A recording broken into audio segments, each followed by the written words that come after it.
Assalamualaikum, halo semuanya. Di video kali ini kita akan melanjutkan pembahasan bab 3 pencemaran lingkungan, yaitu pencemaran air.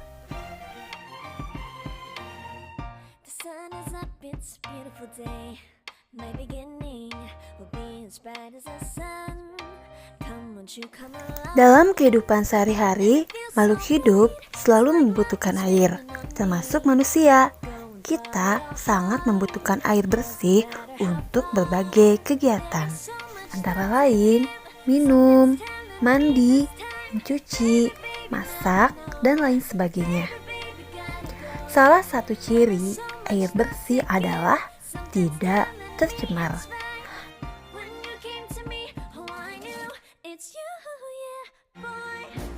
Air dikatakan tercemar apabila air itu sudah berubah baik warna, bau, maupun rasanya.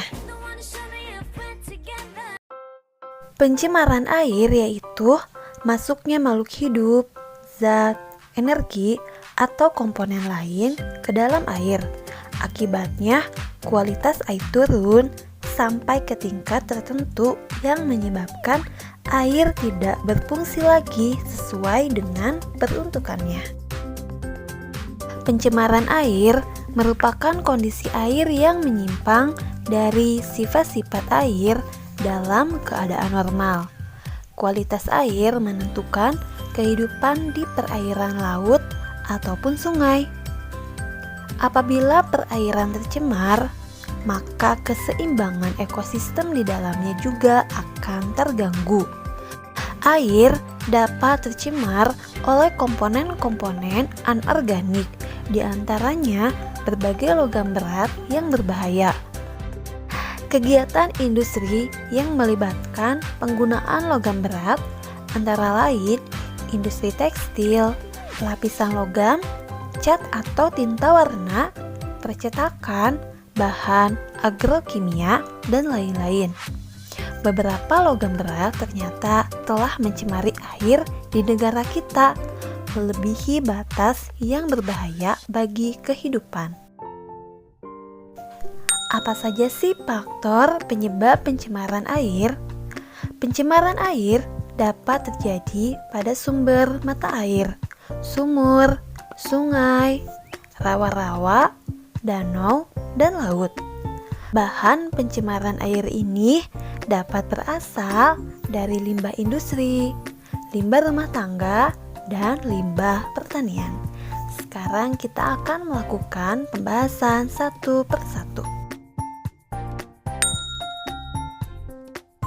Yang pertama adalah limbah industri. Air limbah industri cenderung mengandung zat berbahaya. Oleh karena itu, kita harus mencegahnya agar tidak membuang air limbah industri ke saluran umum. Kegiatan industri selain menghasilkan produk utama atau bahan jadi, juga menghasilkan produk sampingan yang tidak terpakai, yaitu limbah. Jenis limbah yang berasal dari industri dapat berupa limbah organik yang bau seperti limbah pabrik tekstil atau limbah pabrik kertas. Selain itu, limbah anorganik berupa cairan panas, berbuih dan berwarna, serta mengandung asam belerang berbau menyengat seperti limbah pabrik baja, limbah pabrik emas, limbah pabrik cat, limbah pabrik pupuk organik, limbah pabrik farmasi, dan lain sebagainya. Jika limbah industri tersebut dibuang ke saluran air atau sungai, akan menimbulkan pencemaran air dan merusak atau memusnahkan organisme di dalam ekosistem tersebut. Limbah industri yang berupa logam berat sering dialirkan ke sungai, sehingga sungai menjadi tercemar. Jenis-jenis logam berat adalah raksa, timbal, dan kadmium, di mana ketiganya sangat berbahaya bagi manusia apabila mengkonsumsinya. Misalnya, pencemaran raksa yang terjadi di Minamata, Jepang. para nelayan di sekitar Teluk Minamata memakan ikan yang tercemar raksa.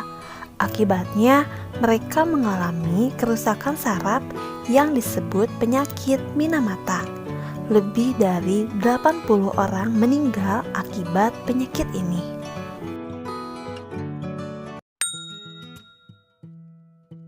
Yang keduanya adalah limbah rumah tangga.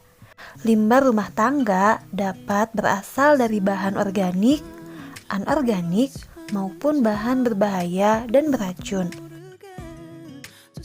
Limbah organik adalah limbah seperti kulit buah sayuran, sisa makanan, kertas, kayu, daun, dan berbagai bahan yang dapat diuraikan oleh mikroorganisme. Limbah yang berasal dari bahan anorganik antara lain besi, aluminium, plastik, kaca, kaleng bekas cat, dan minyak wangi. Di perairan, sampah mengalami proses penguraian oleh mikroorganisme. Akibat penguraian ini, kandungan oksigen dalam perairan juga menurun. Menurunnya kandungan oksigen dalam perairan akan merugikan kehidupan biota di dalamnya.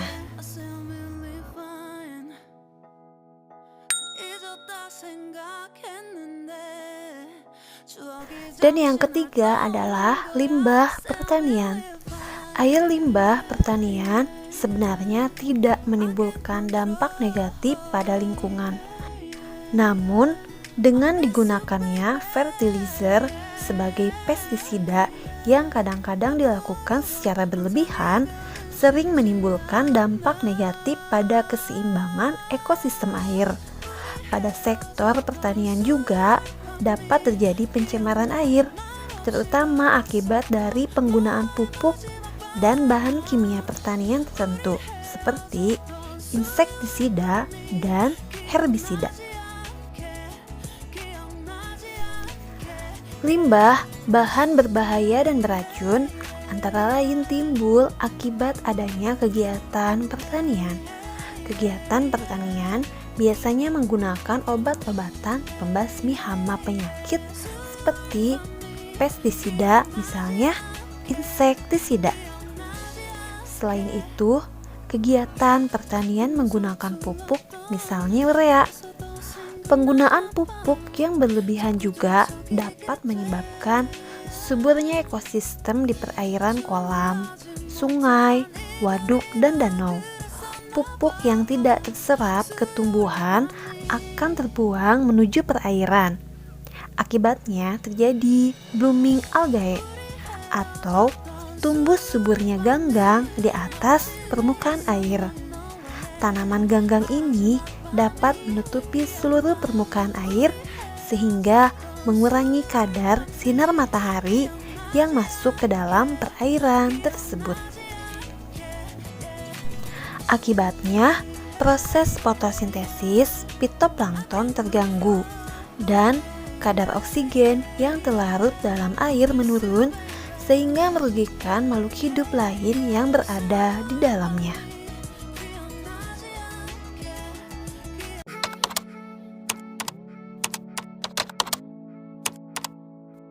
Selanjutnya, kita akan membahas apa saja dampak dari pencemaran air. Air limbah tidak dapat dikelola dengan baik akan menimbulkan dampak yang tidak menguntungkan bagi lingkungan, seperti halnya sebagai berikut. Yang pertama adalah penurunan kualitas lingkungan. Pembuangan bahan tercemar secara langsung ke dalam perairan dapat menyebabkan terjadinya pencemaran pada perairan tersebut. Misalnya, pembuangan limbah organik dapat menyebabkan peningkatan mikroorganisme atau kesuburan tanaman air, sehingga menghambat masuknya cahaya matahari ke dalam air. Hal ini menyebabkan berkurangnya kandungan oksigen terlarut dalam air, sehingga mengganggu keseimbangan ekosistem di dalamnya.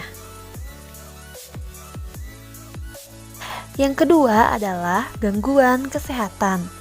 Air limbah yang tidak dikelola dengan baik akan menimbulkan berbagai penyakit. Tidak menutup kemungkinan di dalam air limbah tersebut mengandung virus dan juga bakteri yang menyebabkan penyakit. Air limbah juga bisa digunakan sebagai sarang nyamuk dan lalat yang dapat membawa vektor atau penyakit tertentu.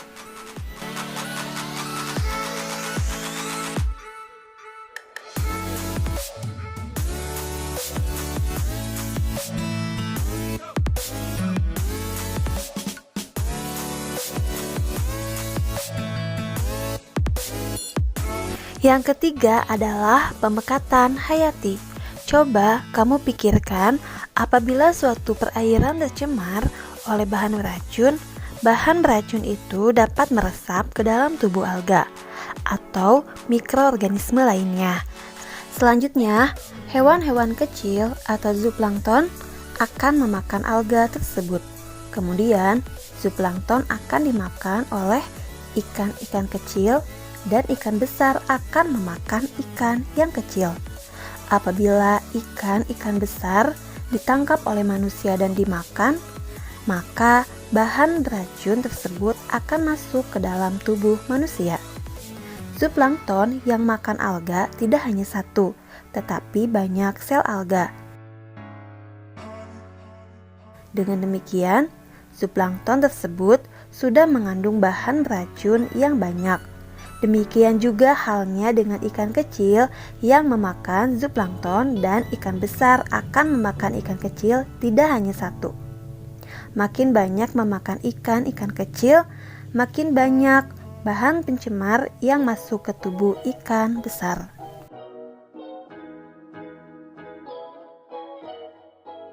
Yang keempat adalah mengganggu pemandangan.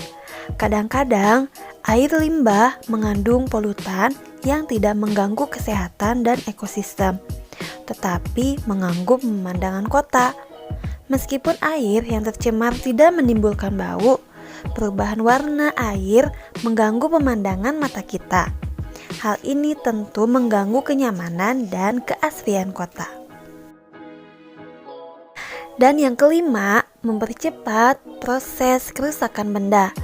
Ada sebagian air limbah yang mengandung zat yang dapat diubah oleh bakteri anaerob menjadi gas yang dapat merusak seperti H2S. Gas ini dapat mempercepat proses perkaratan pada besi. Agar terhindar dari hal-hal di atas, sebaiknya sebelum dibuang, air limbah harus diolah terlebih dahulu dan memenuhi ketentuan baku mutu air limbah.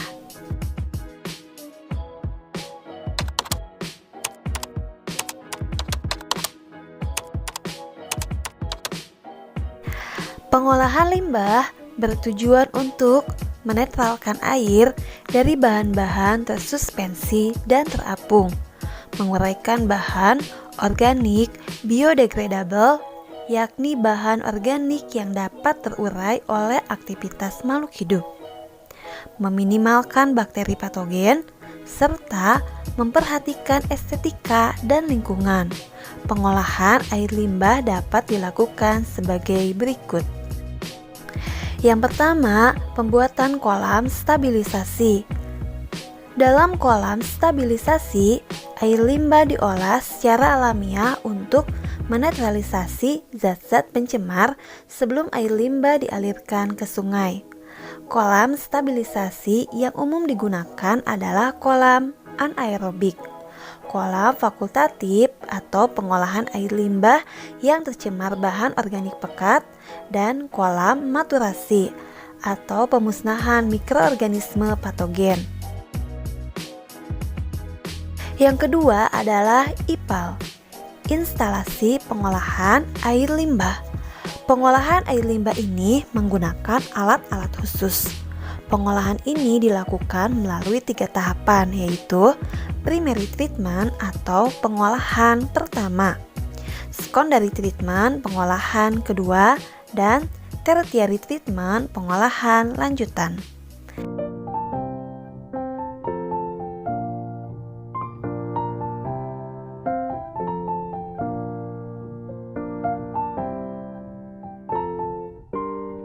Cara penanggulangan pencemaran air yang ketiga adalah pengelolaan ekskreta. Ekskreta banyak terkandung dalam air limbah rumah tangga. Ekskreta banyak mengandung bakteri patogen penyebab penyakit. Jika tidak dikelola dengan baik, ekskreta dapat menimbulkan berbagai penyakit. Dalam meminimalisasi sampah hasil limbah rumah tangga, dapat dilakukan upaya pengurangan sampah. Hal ini sebagaimana disebutkan oleh Kistinah tahun 2009. Bahwa cara menangani limbah cair dan padat diharapkan tidak menyebabkan polusi dengan prinsip ekologi yang dikenal dengan istilah 4R, yaitu recycle, reuse, reduce, dan repair.